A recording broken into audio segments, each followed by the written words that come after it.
From Wish TV and the All Indiana Podcast Network, this is the News 8 Daily 8 Podcast, a Wish TV News 8 update. Hi, this is Hannah Mordeau, and this is your News 8 Daily for Wednesday, September 4th. You might want to have a jacket out there this morning. It's going to be a cool start early, but don't worry. By the time we're heading this afternoon, we're going to be to normal temperatures in the 80s. In fact, the muggy meter is going to climb a little bit in the second half of the day. For the first time in 8 years, the Indiana Fever are heading to the playoffs. The Fever clinched their spot last night without even playing a game. That's because the Atlanta Dream and Chicago Sky both lost last night. It means the Fever can finish the regular season no worse than tied for the 8th and last playoff position. Fever hold the tiebreaker over the Dream and the Sky. We do not know who the Fever will play yet, but the first round will be a best-of-3 series later on this month. Caitlin Clark has another reason to celebrate, too. The Fever Guard is now the WNBA's Eastern Conference Player of the Week for the second week in a row. Clark averaged 24 points, 9 assists, and 5 rebounds a game as the Fever went 4-0 last week. Clark and the Fever return home tonight to take on the Los Angeles Sparks at Gainbridge Fieldhouse. Tip-off is at 7 o'clock. To keep up with the Fever and their playoff run, check out Wish TV's brand new sports app. You can find our sports team coverage, everything from high school to the pros. Just grab your phone, go to your app store, then download the free All Indiana Sports app. Turning now to IT Mate, police say a man charged with stabbing a 14-year-old girl at a baseball game in northern Indiana was in the country illegally. IT Mate's Cody Fisher talked to the coach who saw it happen over the weekend. Matt Ramian says he was coaching third base when he saw Dimas Yanis attack the sibling of one of his players. The Lake County Sheriff says Yanis was in the country illegally after being deported in 2018. It just didn't feel real. It didn't feel right. It didn't feel like this was actually happening. And then Ramian says the 14-year-old girl was sitting on the bleachers by herself when Yanis walked up, pulled a large knife out, and attacked. Just started swinging this knife on her like 2-3 times. And then he jumped off, took off running. He pulled the knife out on 2 other people as he was running. And it was just insane to watch because I'm on third base just trying to get the boys off the field. That's when a group of dads chased after Yanis. He escaped, but police found him the next day running out of a cornfield. According to court documents, Yanis told police he's from Honduras and entered the United States in 2022 through Texas. He said what he did was not intentional and that someone was following him and told him to do it. Everybody wants to know why he chose her. Like, was she just because she was the only one on the bleacher? Was it because she was, maybe he thought she was vulnerable? No one knows. Ramian says the victim continues to be strong despite what happened. She's a soldier. She's a trooper, man. She's doing really well. She insisted on going to school today, and her mom told her, you should stay home. And I know she wanted to go to school, so she did. The family wants privacy right now, but in a statement, the mom of the teen praised all of the first responders who helped and said, "This is a hard time for us and still in shock and haven't processed that this is real. You don't believe this can happen to you, and when it does, it's a shock." The community came together to search for the suspect on their days off and immediately chased him. It's just so amazing how many nice people there are in the world to come together to catch the bad ones.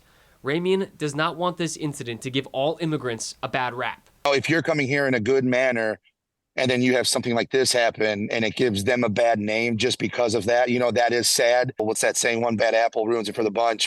Now, the baseball coach who saw what happened told me they're going to be holding a fundraiser soon to help pay for the medical bills and potential therapy for the teenager. For IT Mate, I'm Cody Fisher. For Wish TV, wishtv.com, and follow us on Facebook for updates. We're still working to find out what led to the death of a person who was found dead in a pond on the far east side. Police and fire crews were called just before 4 yesterday afternoon to the pond on Gulfstream Drive near East 21st and German Church Road. That's in the Maple Creek subdivision. IMPD says homicide investigators responded, which is standard, but they don't know yet whether foul play may have been involved. The coroner's office has not released the identity of the person they found. Police are still looking for the suspect after a driver says he was shot on 465. It happened at around 1:20 yesterday afternoon in broad daylight on 465 near Michigan Road on the northwest side. Troopers think the man was driving eastbound on the interstate when someone in another vehicle fired shots at him. The victim then drove himself to the Meridian Street exit and waited for help before being taken to the hospital. Investigators tell us the man's injuries are not life-threatening. A cold case closed. Police make an arrest in a 31-year-old murder case. Investigators say 19-year-old Carmen Van Huss was raped and stabbed to death in 1993. IT Mate's Kat Sandoval has more on how detectives tracked down the suspect decades later. And for my dad to have to find his daughter after what was brutally done to her makes this day bittersweet. I wish he was here to see it. Van Huss was stabbed 61 times on the head, face, and body. She was taken from me when I was a freshman in high school. And I'm thankful that finally the man that did it is where he needs to be. 52-year-old Dana Shepard from Missouri was arrested. Detectives matched his DNA to that of the crime scene through genetic genealogy analysis. Shepard was charged with 2 counts of murder and 1 count of rape with deadly force. What they've had to deal with over the course of the last 30 years, understanding that they are still grieving the loss of their family member, of their loved one, while the person who we are alleging is ultimately responsible for these acts is walking around and enjoying their freedom. The case went cold for decades. It was only through this new DNA genealogy analysis that the investigators were able to get their breakthrough. Today is not a victory lap. Today is really just providing that closure for families, and I know there's so many families in our community that don't have that closure. Van Huss's mother didn't say a word in the press conference, but her actions spoke loudly. There's a lot of people that miss Carmen all these years. She had a lot of family, a lot of friends. Police tell us a hearing will be scheduled for Shepard to be extradited to Indianapolis in the next coming days. Reporting in Indianapolis, I'm Kat Sandoval, IT Mate, Wish TV, wishtv.com, or follow us on Facebook for updates. A federal judge says the state's Medicaid agency likely violated federal law. That's because the agency forced families with children with special health care needs off the state's attendant care program. Judge Tanya Walton Pratt ruled in favor of 2 mothers whose children need 24/7 care. They were the last 2 parents receiving state funding for attendant care after other families were shifted to the Structured Family Caregiving Program on July 1st. Judge Pratt's ruling says the 2 mothers suing the state should also be moved to Structured Family Caregiving, but the judge also says the Family and Social Services Administration must arrange for the families to get in-home skilled nursing services on top of that program. A new study from a real estate company says it's better to buy than rent a home in Indianapolis. The real estate company Clever says it used data from the federal government and other real estate agencies to determine home affordability here in the Midwest. Their survey shows renting is generally more affordable than buying a house, but it also shows Indianapolis is still affordable compared to other Midwestern cities. Yeah, it doesn't surprise me that Indianapolis is on anything that has to do with housing prices, whether it's rent or buy. We've been affordable for a long time, and that's what's really attractive about Indianapolis being such a big metropolitan area.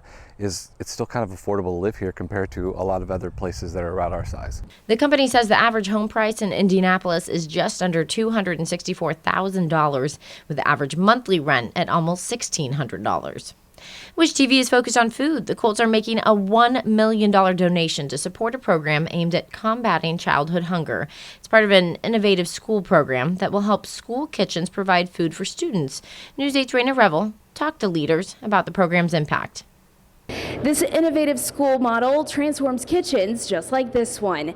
Now a culinary hub known as the Colts Commons, it'll serve over 450 students with access to a variety of healthy meal options. At least what I grew up with at school lunches was the tried and true standard school lunch. And now we've transformed that by using fresh ingredients, scratch-made meals, to really get kids excited about what they're eating and to actually ask questions, be inquisitive about what they're eating. This new school model will not only restore working kitchens within schools, but also provide comprehensive support by hiring and training culinary staff to prepare scratch-made meals. The initiative is expected to provide over 1.2 million meals to 3,500 students over the next 5 years. We are blessed because we are in an old, established IPS building, so they are already had a huge kitchen from, the 1960s.